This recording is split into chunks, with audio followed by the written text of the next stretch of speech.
그날이 오죠.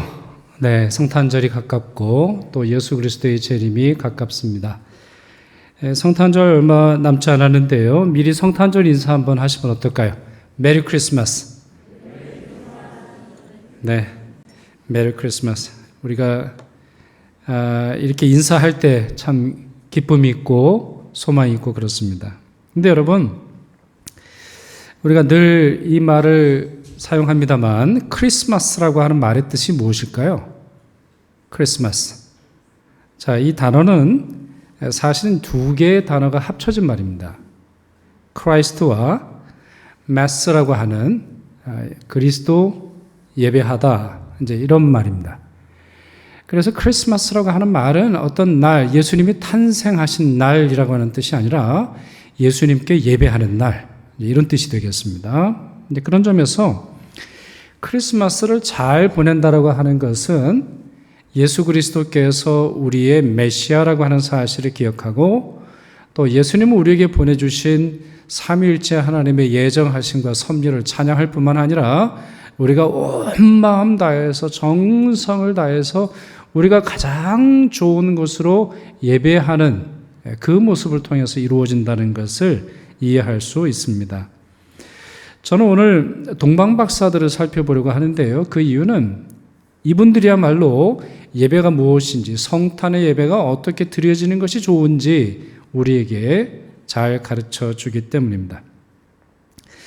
이들을 박사라고 부릅니다만 정확하게 요즘 박사님하고는 좀 다른 거예요. 당시에 대학이라는 것이 있지 않았을 테니까 어쩌면 지혜로운 사람, 현자, 아니면 제사장, 아니면은 천체과학자.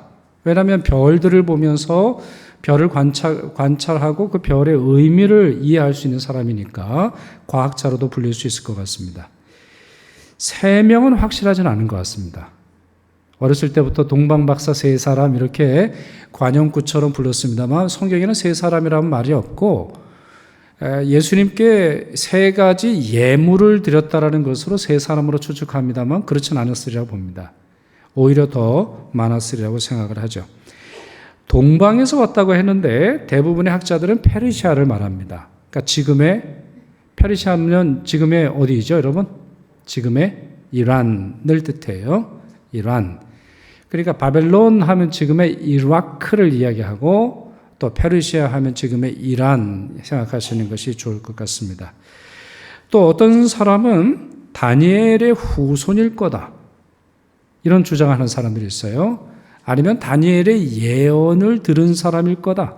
페르시아에 살고 있지만 이방인이지만 다니엘을 통해서 하나님의 예언을 들었고 또 하나님의 예언을 믿었던 사람들일 것이다, 이렇게 주장을 해요.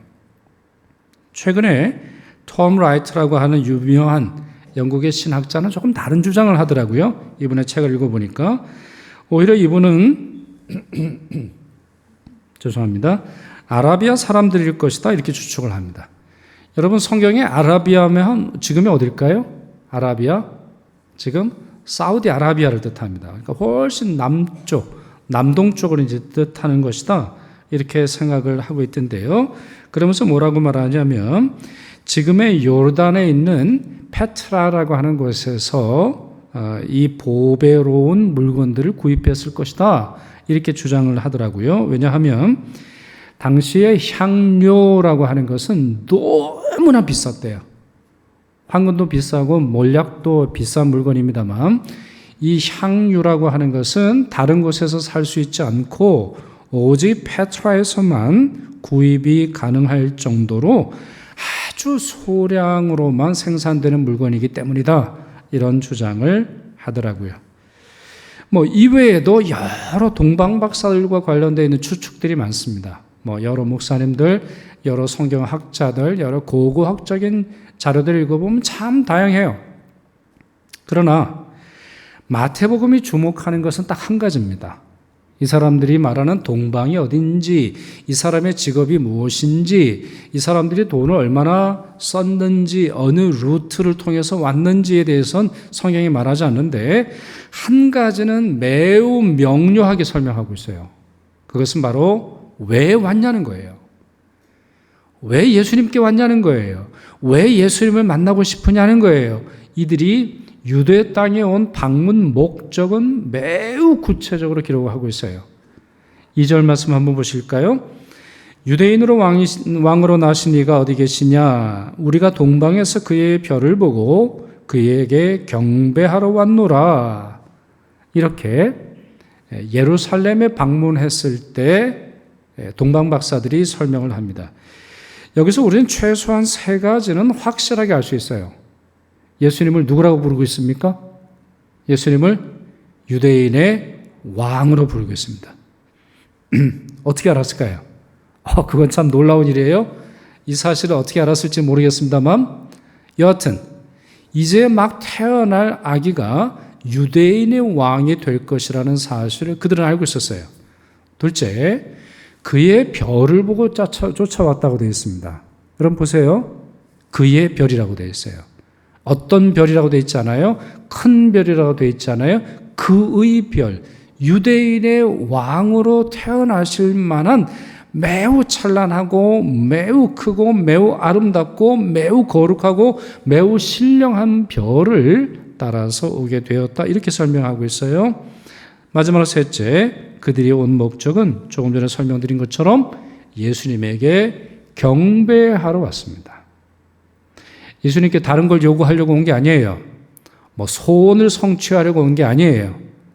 아니면 예수를 만나서, 예수라고 하는 건 이제 당시에 몰랐을 테니까 유대인의 왕을 만나서 뭔가 좀 한 자리 차지해 보려고 온 게 아니에요.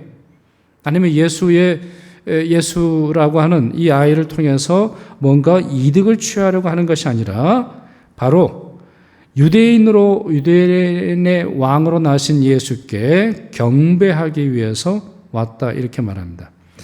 여러분, 이 사실도 굉장히 놀라운 사실인데요. 이 사람들은 유대인이 아닐 거예요. 유대인이 아닌 것은 틀림없어요. 동방에서 온 이방인들일 텐데 이방인들에게 있어서 유대의 왕으로 태어나신 아기의 탄생이 중요합니까? 자기의 왕이 아니에요. 자기 국가의 왕이 아니에요. 자기 민족의 왕이 아니에요. 그런데 유대인의 왕으로 태어날 그 아이를 경배할 이유가 이방인에게도 있는 겁니까? 그렇다는 거예요. 그렇기 때문에 왔다는 거예요. 단순히 유대인만 경배하는 것이 아니라 이방인인 우리 역시 경배해야 하기에 그들이 찾아왔다, 이렇게 설명을 하고 있는 것입니다. 이 사실은 매우 경이롭고 매우 신비함이 있는데 그 중에 하나가 무엇이냐면 이와 같이 이방인인 이들이 유대의 왕으로 태어나신 메시아에게 경배할 일이 700년 전 이사야에게 이미 예언되었다고 하는 사실입니다.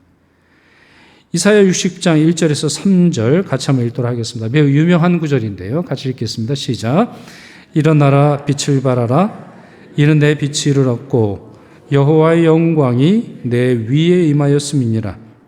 보라, 어둠이 땅을 덮을 것이며 캄캄함이 만민을 가려니와 오직 여호와께서 내 위에 임하실 것이며 그의 영광이 내 위에 나타나리니 나라들은 내 빛으로 왕들은 비치는 내 광명으로 나오리라 했어요.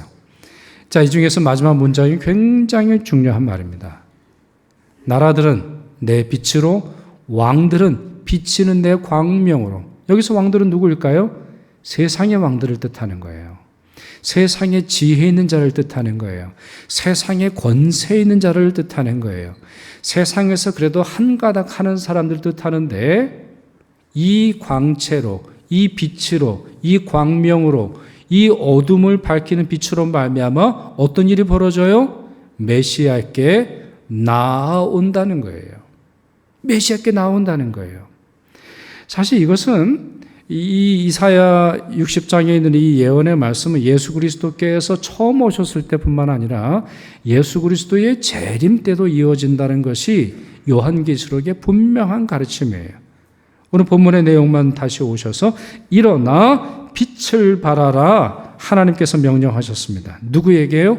모든 자들에게, 모든 사람들에게, 만민에게, 모든 백성들에게, 모든 나라들에게, 모든 왕들에게 빛을 비추라 말씀을 하세요.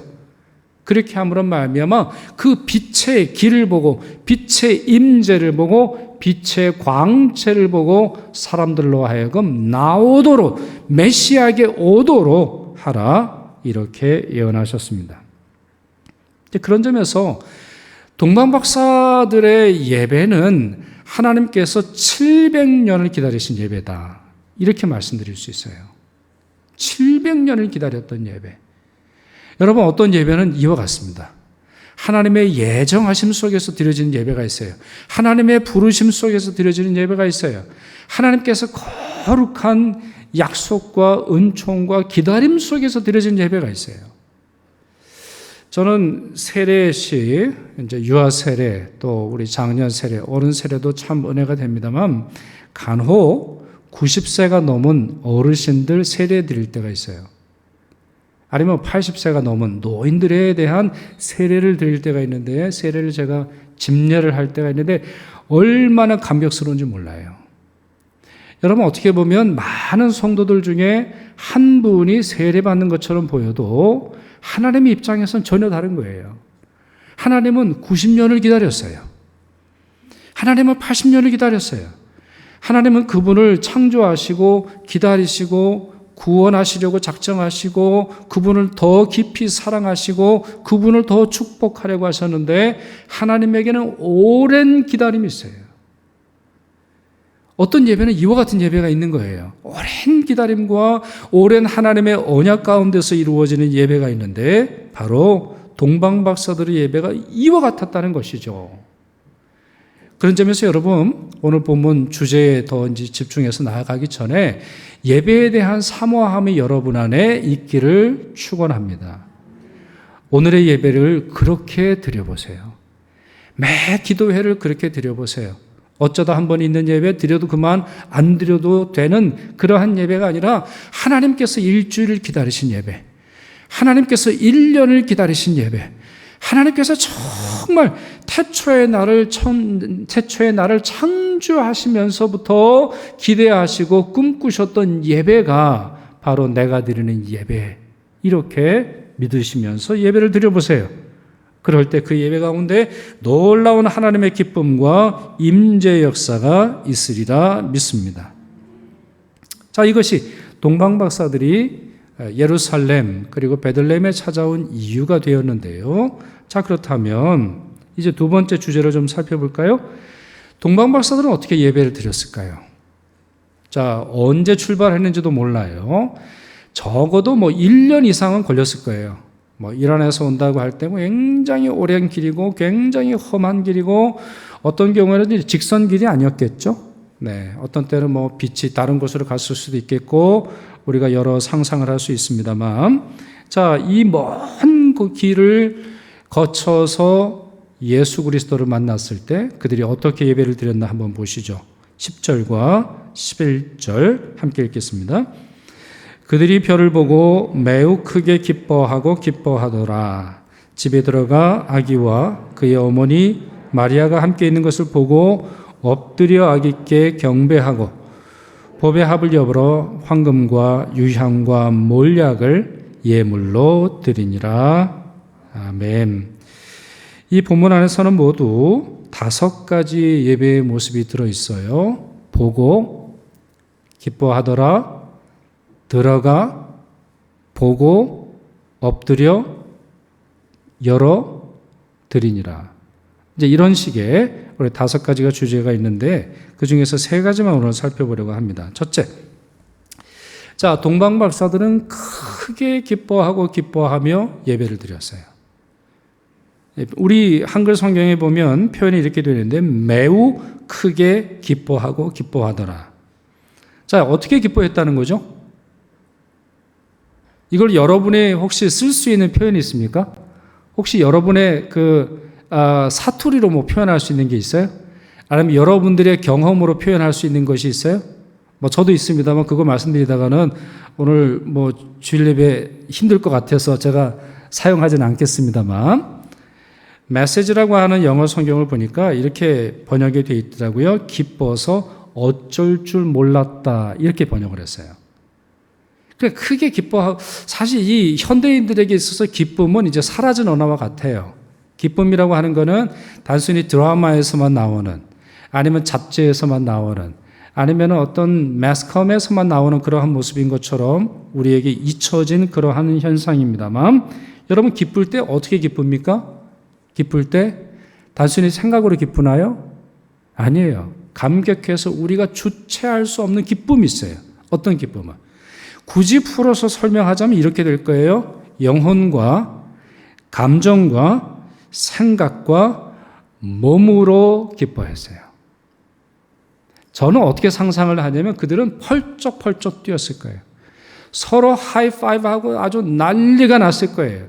너무 기뻐서 몸을 젖히면서 땅을 굴렀을지도 모르겠죠. 어떤 경우에서는 눈물을 흘리고 감격하면서 할렐루야를 외치며 그들의 마음에 도저히 주체할 수 없는 기쁨을 분출해냈을 거예요. 마치 용암이 솟구쳐 오르듯이, 화산이 터져 오르듯이 이 거대한 빛이 한 장소에 머무르면서 유대인으로 왕을 나신 그곳을 비추는 것으로 인해 이와 같이 주체할 수 없는 기쁨이 있었습니다. 사랑하는 여러분, 여러분이 예배를 드릴 때 이렇게 예배를 드리십니까? 여러분이 찬양할 때 이렇게 찬양을 부르십니까? 여러분들이 정말 기도할 때 주체할 수 없는 기쁨 속에서 기도를 하십니까? 여러분들이 신앙 고백을 할 때 천지를 창조하시는 하나님을 고백하면서 이와 같은 기쁨으로, 이와 같은 환희로, 이와 같이 주체할 수 없는 기쁨의 감정으로, 고백으로, 몸으로 여러분들이 고백을 하고 계십니까? 그렇지 않을 때 우리의 예배는 힘이 없다는 사실을 기억하십시오. 기쁨이 있어야 합니다. 기쁨을 구하셔야 합니다. 예배를 드리기 전에도 주님 저에게 기쁨을 허락하옵소서. 말씀을 듣는 중에도 기쁨을 주옵소서. 성가대의 찬양을 드릴 때도 기쁨을 주옵소서. 기도할 때도 기쁨을 주옵소서. 하나님, 슬픔과 두려움과 걱정은 사라지고 주님이 주시는 기쁨이 우리 안에 가득하게 하옵소서. 여러분들 기도하시며 사모하시기를 바랍니다. 둘째로, 동방부 박사들의 예배의 모습에서 중요한 특징 중에 하나는 엎드렸다는 겁니다. 엎드렸다는 거예요. 여러분, 고대 세계에서 엎드린다라고 하는 것은 함부로 하는 말이 아닙니다. 특별히 다른 왕에게는 엎드리지 않아요. 다른 사람에게는 엎드리지 않아요. 사람에게는 엎드리는 법이 아니에요. 그러나 이들은 아주 엎드려서, 납작 엎드려서 경배했는데, 이 엎드림의 표현은 자신을 낮추어 상대방을 높이는 행동입니다. 여러분 혹시 그런 적 있으세요? 우리 코미디, 옛날 코미디에 보면 그런 장면이 나오는데, 처음에는 이제 악수를 하는데 서서 이렇게 했거든요. 근데 저 사람이 허리를 숙이는 거예요. 그래서 나도 그 사람보다 더 낮게 허리를 숙이고, 더 낮게 숙이고, 결국에는 서로 절하는 그런 코미디 본 것 기억이 납니다. 저 엎드리는 거, 상대방을 높이는 행동이죠. 경배하다라고 하는 말 자체가 사실 그렇습니다. 엎드리다, 경배하다, 사실 같은 말이에요. 이 경배하다라고 하는 말의 헬라어는 프로스쿠네오라고 하는 말인데요. 헬라어로 여러 복잡하게 풀 수도 있습니다만 간단하게 설명을 드릴게요. 이 프로스쿠네오는 무릎을 꿇다는 말이에요.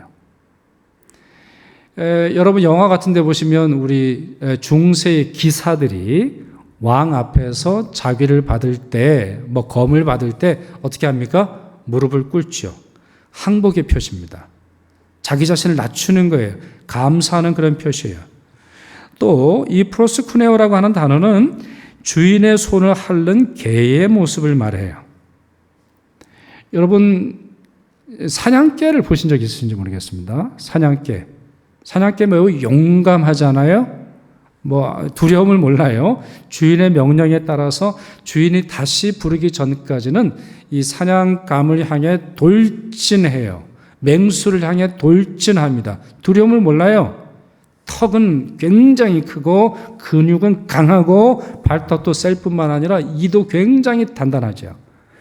그러나 사냥개라 할지라도 주인 앞에서는 애완견에 불과한 거예요. 주인이 그냥 쓰다듬어주면 행복해 하잖아요. 막 디굴디굴 구르면서 꼬리를 흔들고 너무너무 행복하잖아요. 자기가 용감하고 자기의 근육과 자기의 힘이 있지만 주인 앞에서는 정말 애완견처럼 그 주인의 사랑이 전부인 것처럼 행동하는 것, 바로 그것이 프로스쿠네오 이 말입니다. 달리 말씀드려서 예배를 드린다고 할 때는, 참된 예배를 드린다고 할 때는 이와 같은 것이 있어야 된다는 것이죠. 하나님에 대한 경외감, 하나님에 대한 높임, 하나님에 대한 사랑, 하나님 말씀에 대한 복종. 제가 세상에는 어떤 사람이지만, 제가 세상에선 그래도 한가닥 하지만 주님 앞에서는 아무것도 아닙니다. 주님이 명령하시니, 주님께서 말씀하시니 그 말씀대로 제가 받아들이겠습니다. 이와 같은 순종과 복종의 자세가 바로 경배하다라고 하는 말의 뜻이에요. 그래서 여러분 기억하세요. 어떠한 예배도 사람을 높일 때는 하나님을 향한 예배가 되지 않아요. 사람은 낮아져야 합니다. 사람은 감추어져야 돼요. 사람의 행동은 숨겨져야 합니다. 때로는 이럴 때가 있습니다. 사람을 통해서 베푸시는 하나님의 은혜를 찬양할 때는 어쩔 수 없이 사람의 행동했던 일들을 기억하는 모습이 있습니다만, 그와 같은 것을 통해서도 경배를 받으실 분은 오직 한 분 하나님이시죠. 마지막으로 셋째, 이 셋째 모습 오늘 조금 더 길게 설명드려야 될 것 같은데요. 자, 이들은 예물을 드렸습니다. 이들은 기뻐했습니다. 그리고 자기 자신이 엎드려서 경배했습니다. 그리고는 자기가 준비한 예물을 예수께 드렸습니다. 예물은 세 가지죠. 황금과 유향과 몰약입니다. 여러분 잠시 우리 영어 시간으로 가셨다고 생각을 하셔서 예배를 영어로 뭐라고 부르죠? 되게 우리 영어를 자꾸 사용하는 이유는 이 영국이나 미국이 우리 기독교 국가가 아닙니까? 그래서 이 사람들에게서 이제 일상 단어가 사실은 기독교적인 정신을 잘 표현하고 있기 때문에 이제 영어로 자꾸 이제 설명을 드리게 되어서 양해를 부탁을 드리고요. 예배를 두 단어로 설명합니다. 첫째는 서비스라고 부릅니다. 여러분 서비스 아시죠? 호텔 서비스 아니면은 어디 가서 식당에서 이거 서비스입니다. 그렇게 주는 것 있잖아요. 예배를 서비스라고 부릅니다. 왜 그럴까요? 예배는 섬김이기 때문에 그렇습니다. 여러분이 오늘 9시 예배를 이제 드리고 계시는데 사실은 9시 예배를 드리기 전에 얼마나 많은 분들이 섬기십니까? 그렇죠? 우리 찬양대가 1시간 전, 1시간 전입니까? 한 주 전. 어떤 경우에서 지휘자님 같은 경우는 지휘자님 같은 경우는 한 달 전에 섬기기 위해서 준비를 하셔야 되겠죠. 곡을 선택하고 어떻게 부를 것인지, 이 찬양을 부름으로 말미암아 하나님이 어떻게 기뻐하실지 상상하고 기대하고 기도하며 또한 연습하고 준비하는 그런 기간이 필요한 거예요. 예배는 그와 같습니다. 예배는 서비스예요. 하나님께 serve하는 거예요. 하나님의 이름을 찬양하고 감사하고 그분이 우리에게 베푸신 일들을 기억하고 또 찬양하는 그런 모습입니다. 또 하나의 모습이 worship이죠. 네, 월십 댄스 이런 말도 많이 하잖아요. 또 오픈 월십 이런 말도 많이 하는데, 월십이라고 하는 말의 뜻은 worth라고 하는 말에서 왔습니다. 그러니까 예배는 가치라고 하는 말에서 왔다는 거예요. 자, 쉽게 설명드리면 이겁니다. 참된 예배는 뭐냐? 하나님께서 우리에게 주신 것을 가치 있게 여기는 겁니다. 동시에 우리에게 있어서 가치 있는 것을 하나님께 드리는 거예요. 그래서 북미권에서는, 우리 영어권에서는 worship is worthship 이렇게 부릅니다. 그러니까 예배는 뭐냐? 가치 있는 것을 하나님께 드리는 데 있다, 이렇게 설명을 하는 것이죠. 여러분 제가 어렸을 때도 그렇습니다만 우리 예배를 드리기 위해서 오실 때, 우리 지금 본당에 계신 분들 뿐만이 아니죠. 지금 온라인으로 예배를 드리시는 분도 잠옷으로 예배 드리시진 않으시죠? 네, 여러분 그러시리라고 이제 생각을 합니다만, 자, 가치 있는 예배를 드리기 위해서 우리가 어떻게 해요? 옷도 새 옷을 입지 않지만 깨끗한 옷을 입습니다. 양복을 입죠. 우리 그 남자들 같은 경우는 양복을 입으신다거나 아니면은 평상복을 입으신다 할지라도 점잖고 깨끗하고 단정한 옷을 입습니다. 왜 그럴까요? 왜 우리는 옷을 그렇게 가치 있게 여길까요? 그걸 통해서 하나님의 영광을 드러내기 때문이에요. 노래할 때 아무 노래나 하지 않죠. 아무 곡이나 선택하지 않습니다. 가치 있는 곡을 선택하고 가치 있게 연주하고 가치 있게 정성을 다해서 반주를 하는 것이죠. 그렇습니다. 예배는 가치와 상관이 있습니다. 따라서 참된 예배는 하나님을 가치 있게 여깁니다. 하나님의 말씀, 하나님의 구원, 하나님의 은총, 하나님의 상급, 하나님의 손길, 하나님의 능력을 가치 있게 여깁니다. 더 정확하게 말씀드릴까요? 오직 하나님에게서 온 것만이 우리에게 가치 있다고 선언하고 감사함으로 받아들입니다. 동시에 그뿐만 아니라 우리에게 있어서 가치 있는 것을, 소중한 것을 정성을 다해 하나님께 드리는 것을 뜻하죠. 그렇게 worship은 worthship, 가치 있는 것을 하나님께 드리고 가치 있는 것을 하나님께 받는 그런 모습을 뜻하는 것입니다. 동방박사들의 모습이 그와 같습니다.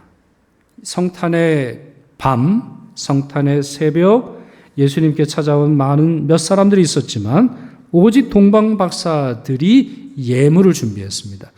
왕에게 적합한 예물, 제사장에게 적합한 예물, 또한 이 세상 그 누구보다 소중하고 고귀한 메시아에게 적합한 예물을 준비했습니다. 그들은 빈손으로 오지 않았습니다. 예수의 탁월함, 유대의 왕으로서 태어날 그 아기의 존귀함에 걸맞는 가장 귀한 유향과 황금과 모략을 준비해드렸습니다. 자, 그렇다면 21세기를 살아가는 우리에게 있어서는 이 예물은 무엇을 뜻할까요? 네, 우리도 황금을 드리는 것이 적합한 것인가요? 아니면 우리도 더 많은 돈을 드리는 것이 맞다라고 하는 말입니까?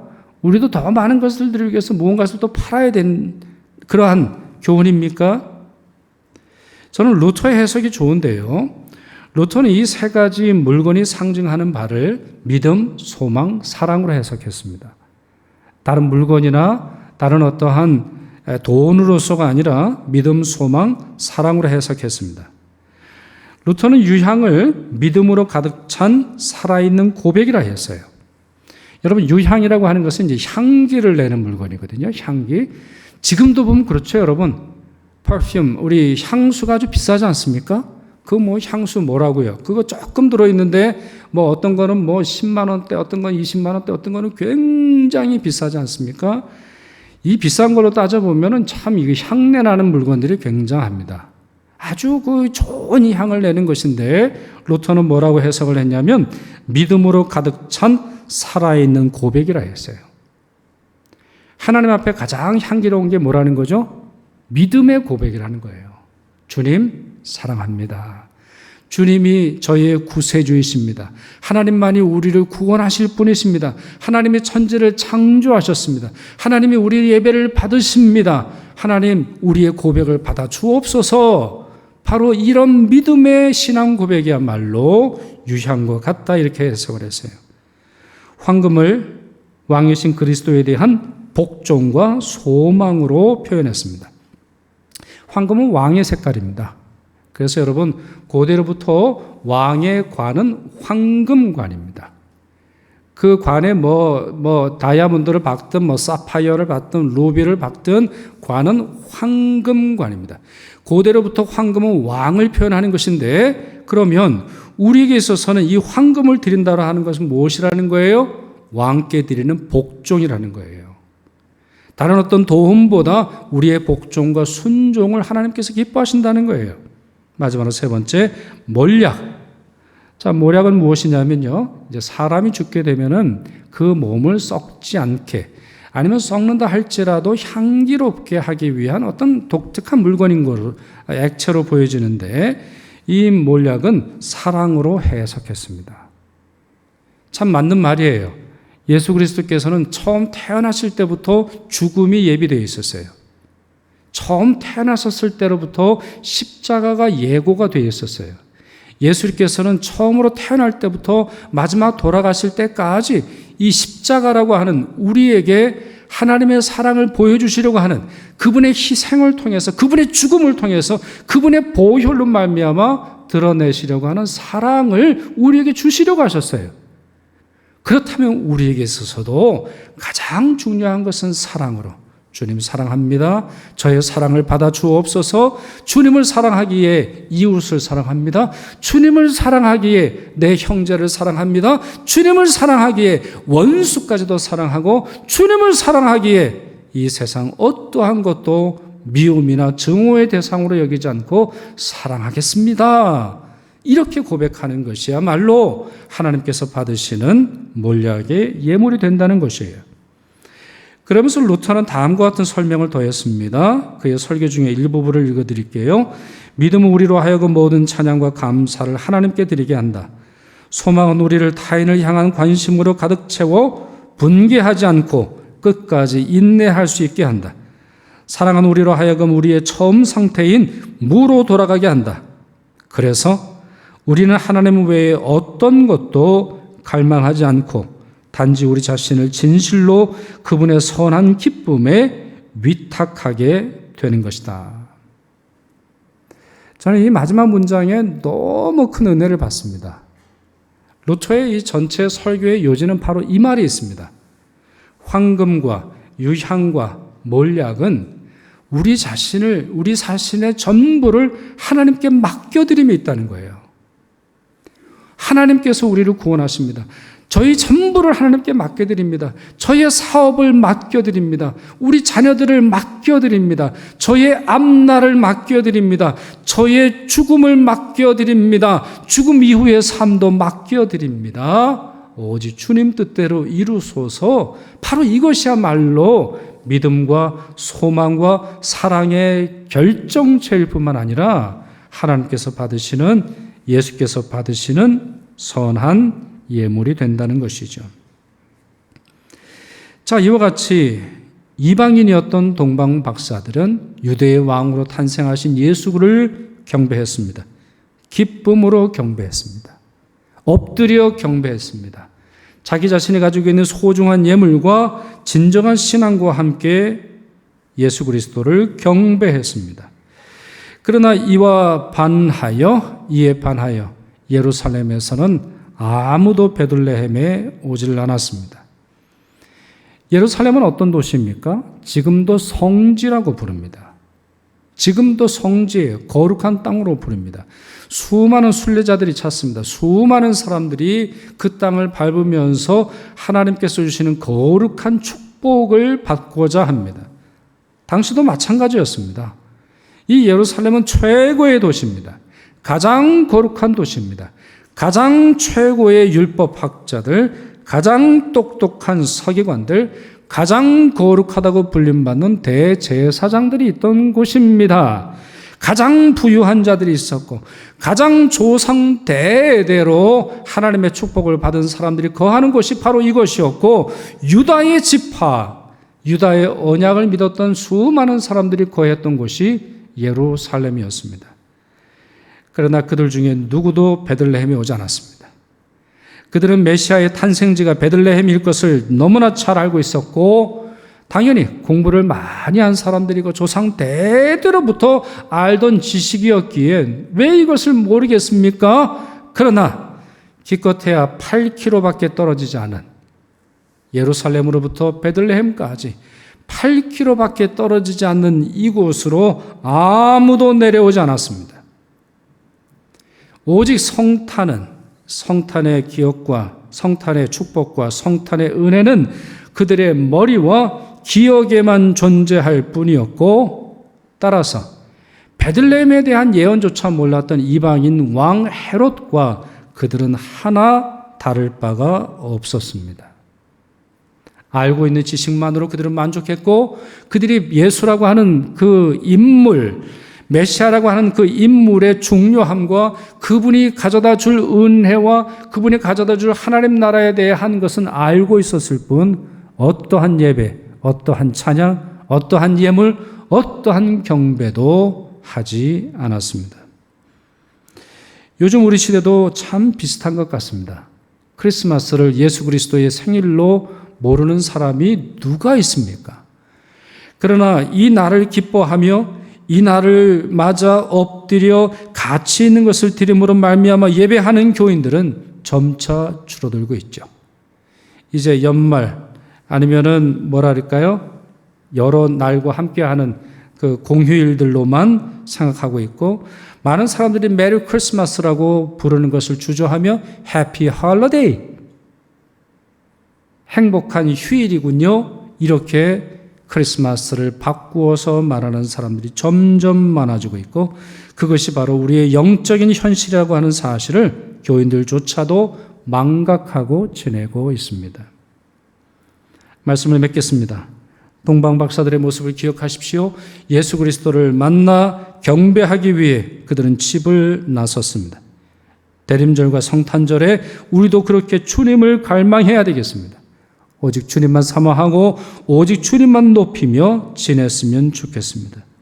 적어도 이 계절만큼이라도 그렇게 해야 되지 않을까요? 우리가 1년 12달 그렇게 할 수는 없어도 365일 이럴 수는 없어도 적어도 이날만큼은 간절한 마음으로 지내고 엎드려 경배하고 우리의 삶을 위탁하며 그분이 우리의 전부라고 하는 사실을 고백해야 하지 않을까요? 그런 고백도 하지 않으면서 다시 오실 주님을 만난다면 어떻게 만날 수 있겠습니까? 기도하겠습니다. 하늘의 영광을 버리시고 인간의 몸으로 이 땅에 오신 주님, 감사와 찬양과 존귀와 경배를 올려드립니다. 저희를 불쌍히 여겨 주시옵소서. 예루살렘에 거했던 수많은 사람들처럼 저희의 신앙도, 저희들의 신학도 오직 머리에서만 존재하고 입술에서만 매몰 뿐 참된 예배로 나아가지 못하는 저희의 모습을 용서하여 주시옵소서. 동방 박사들처럼 진심으로 예배함으로 성탄절을 맞게 하옵시고, 동방 박사들의 모습처럼 신령과 진정으로 예배하는 삶을 살아가도록 도와주옵소서. 영원의 찬양과 경배 받으시기에 합당하신 우리 주 예수 그리스도의 이름으로 기도드리옵나이다. 아멘.